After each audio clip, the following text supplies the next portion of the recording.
Not dating dating advice, right? I'm just going to discount that entirely. Um, Dating apps are just the Wild West. They shouldn't exist.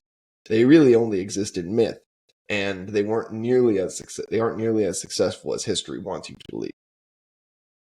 Right? This is a tangent, but look at dating apps. They are, as my friend in Denver, Colorado, so aptly put it, they are casinos. They are casinos of dating, which is somewhat sickening. Now I keep going back on, right? I'm a single guy in LA who has like two hobbies. How else do you meet people? Oh, Nick, why don't you just meet somebody at the grocery? Really? The grocery store. That's the thing. What's a little ADD moment there? We're going to focus for a second. Dating apps are casinos of dating. We've talked about this before. They're billion dollar companies in a multiple billion-dollar industry designed to create pay to play to find love.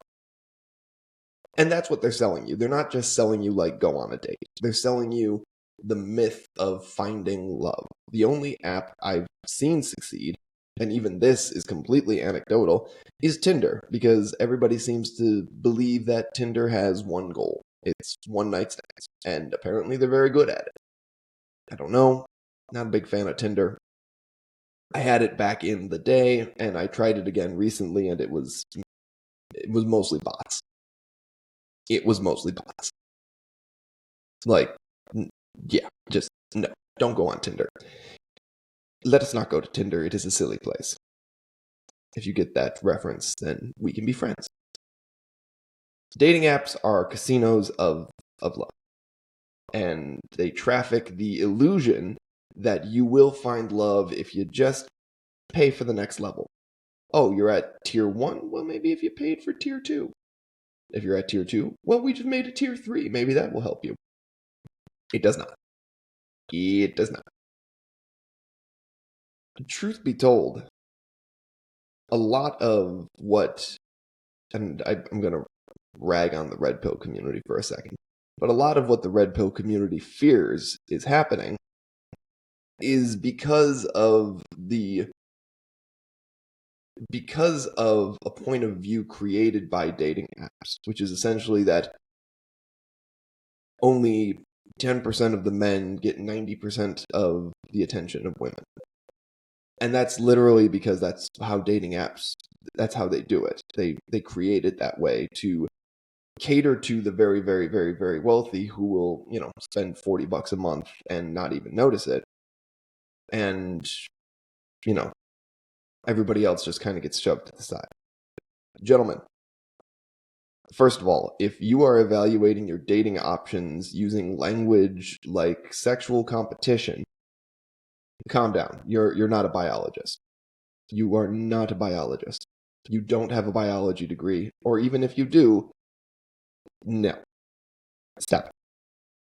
While that is technically the correct term for dating, and I mean technically correct, it's technically correct in the same way that human locomotion is another way to describe walking.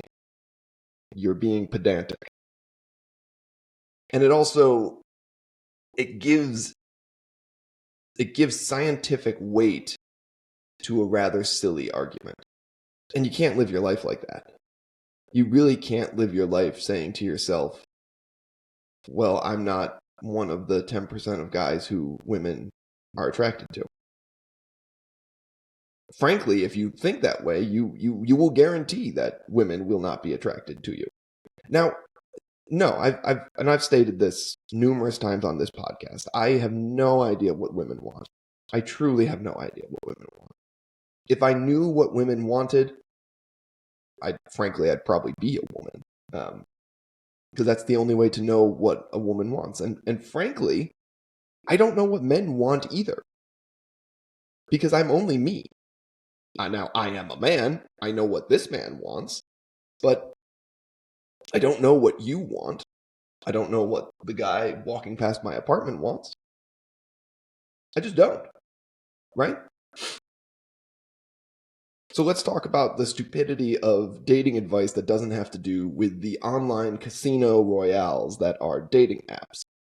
I was watching a clip from a podcast by a guy. The channel is on Instagram. It's called @ChrisWillX.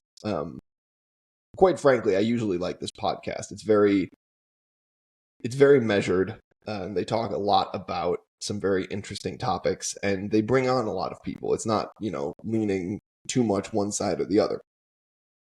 But he's kind of having this wide-ranging conversation with this older gentleman who talks about, he actually gets to a good point, but I'm going to start with kind of the silly thing he describes it as.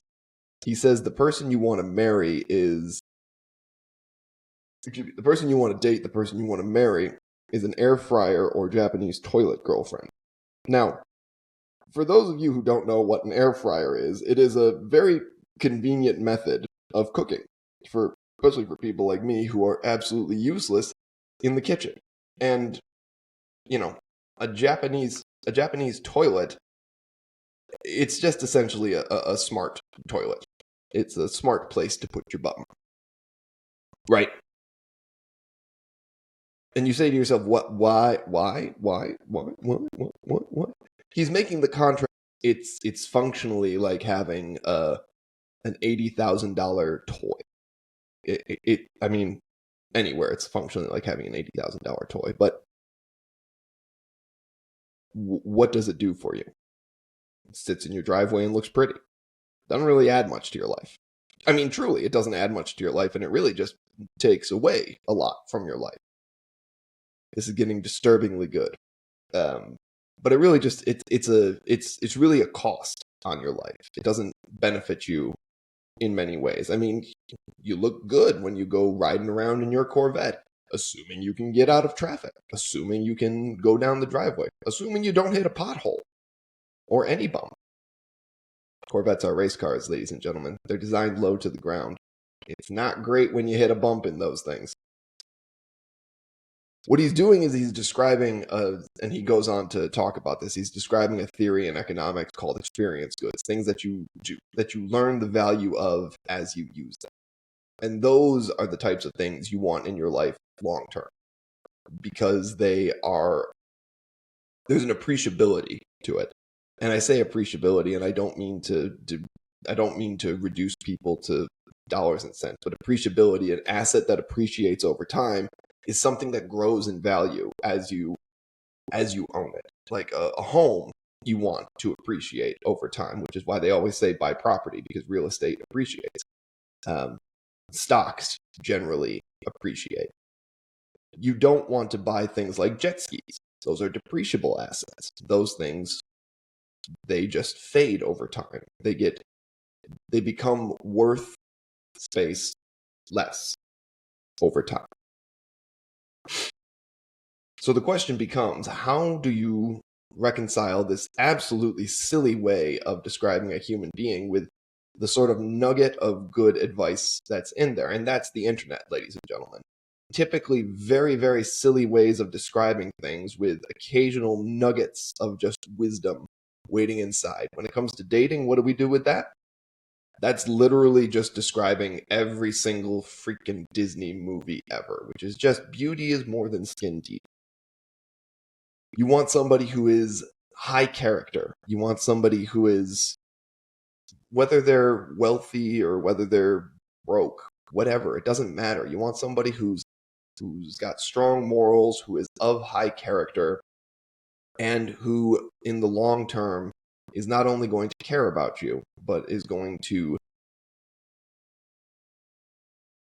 love you.